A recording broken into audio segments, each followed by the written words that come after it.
Live from WFSB, Connecticut's first choice for news. This is Channel 3 Eyewitness News at 5.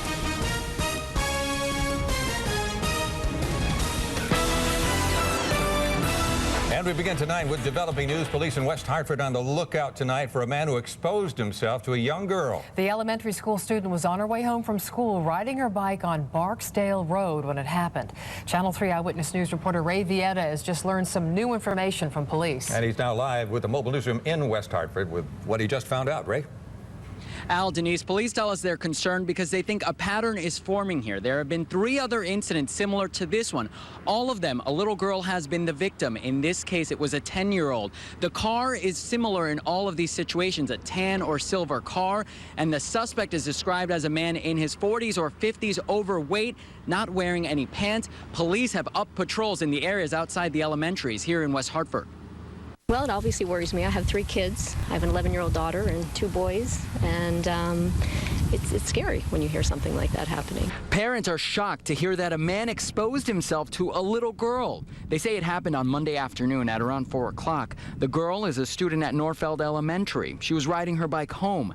They say that's when a man driving a 4-door tan sedan drove up to her and exposed himself.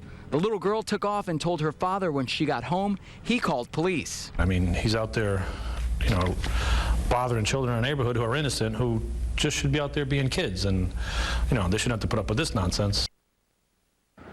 Police say they really want to catch this guy. That's why they're asking for your help. If you know anything about these situations, you're asked to give them a call. Again, they're looking for a man in his 40s or 50s driving a tan sedan, overweight. He was last seen wearing a white and red striped T-shirt with no pants. Again, in a tan sedan. If you know anything, give police a call. And of course, they want folks, parents, to be vigilant and to watch out for their children. Right now, we're live at the mobile newsroom in West Hartford. I'm Ray Vieta, Channel 3 Eyewitness News. All right, thanks, Ray. Now, Hartford Superior Court shut down after a bomb threat. A K-9 called in and people watched and waited to make sure their safety was secure. And you watched it live only on Channel 3 today at noon. New tonight at 5, state police arrested the person who called in the phony threat. And Channel 3's Hallie Jackson joins us live with the mobile newsroom now with more on who police say did it and what it meant for people who showed up in court today. Hallie.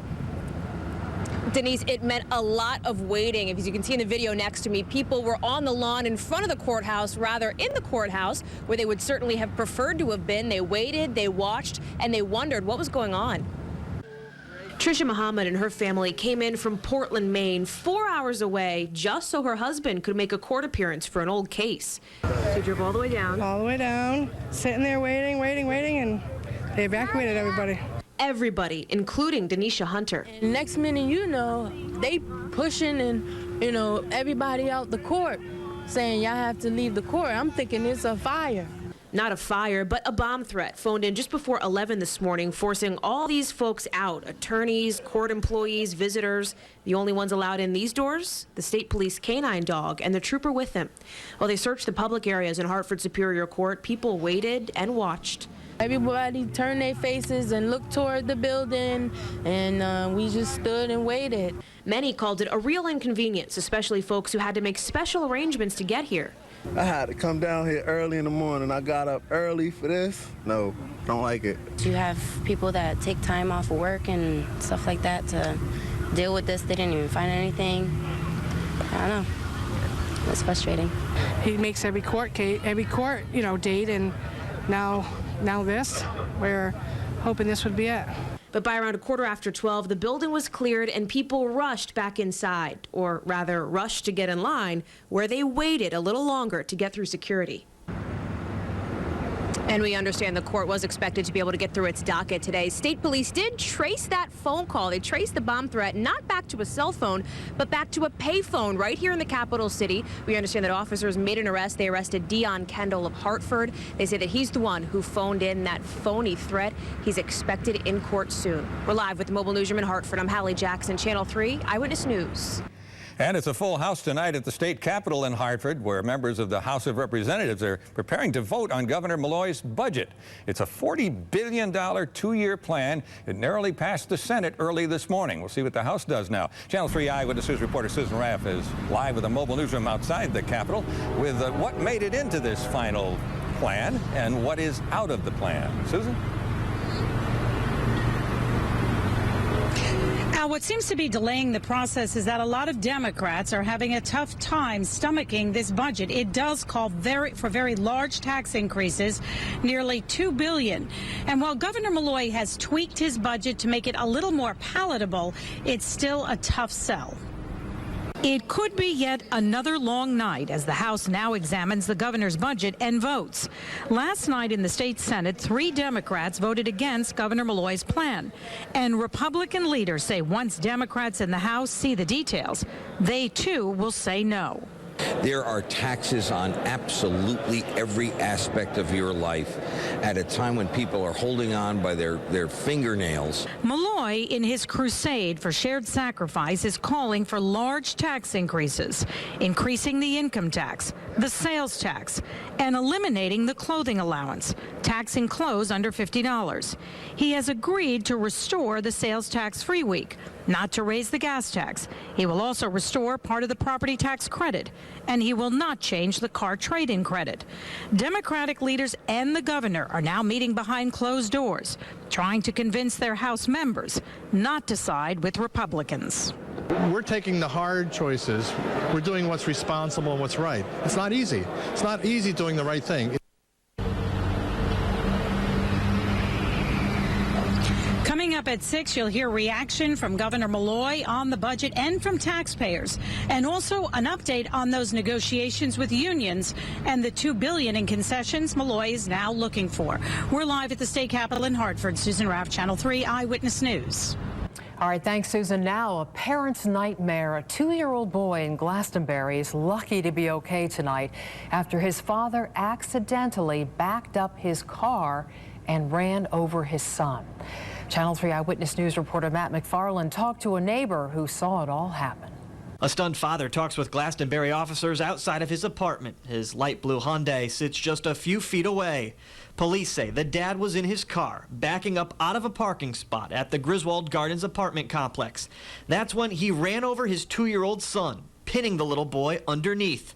Trisha Doherty heard the commotion as she was getting ready for work. I just heard some shouting and some screaming and crying, and I could tell it was a kid, but I could tell it was an adult that was yelling, and I just went to the window and saw kind of the aftermath. And I know one of my neighbors from across the way there was literally under the car trying to get the little boy. Police say the father had no idea the toddler was behind him. Was completely unaware, didn't see the child in a rearview mirror.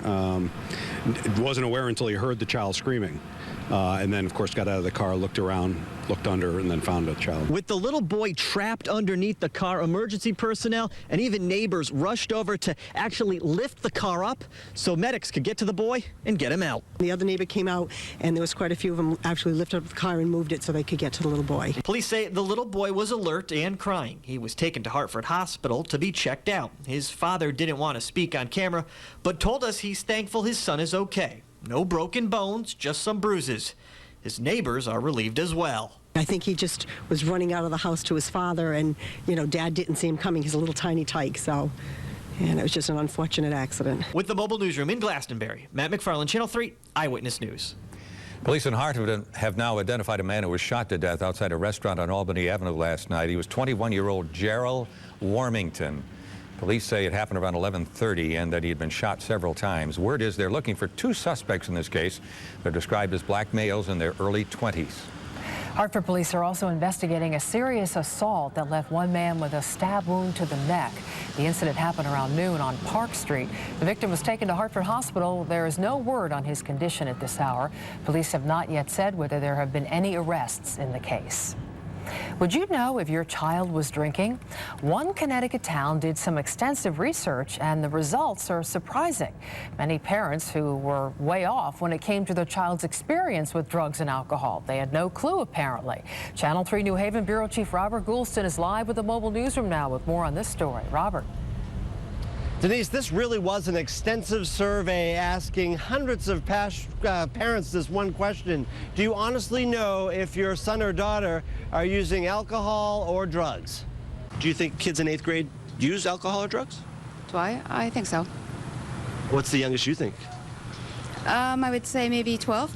It's new research that is surprising to parents, many who didn't think their children were using drugs or alcohol. I think kids are going to be kids. They're going to want to experiment. According to the just-released survey done by the Madison Alcohol and Education Coalition, parents for the most part are not aware of their children's alcohol and drug use. The survey was filled out by more than 400 parents and then matched up to an older survey that anonymously asked young people if they use alcohol or drugs. The survey says parents didn't think any 8th graders are using alcohol. A quarter of the parents believe 10th graders are using it. Our message to parents is just because you can do all the right things and your kids still may choose to do something that's risky, but it doesn't mean that you shouldn't have a conversation about it the next day. Madison has seen issues recently with underage drinking. An 18-year-old from another town died after partying at this home, and police say the parents knew about the underage drinking. The parents were charged by police. The survey was not done as a result of that incident, but the goal of it is still to prevent underage drinking. I think the wrong decision is to immediately scold the child and possibly punish them or whatever. They need to take them aside, have a conversation. And if you want to read the full survey, all you have to do is go to our website, WFSB.com, and it will link you right to it, and you can read the whole thing. Denise? Robert, a quick question. How do we go forward from here? How does the town plan to use the information?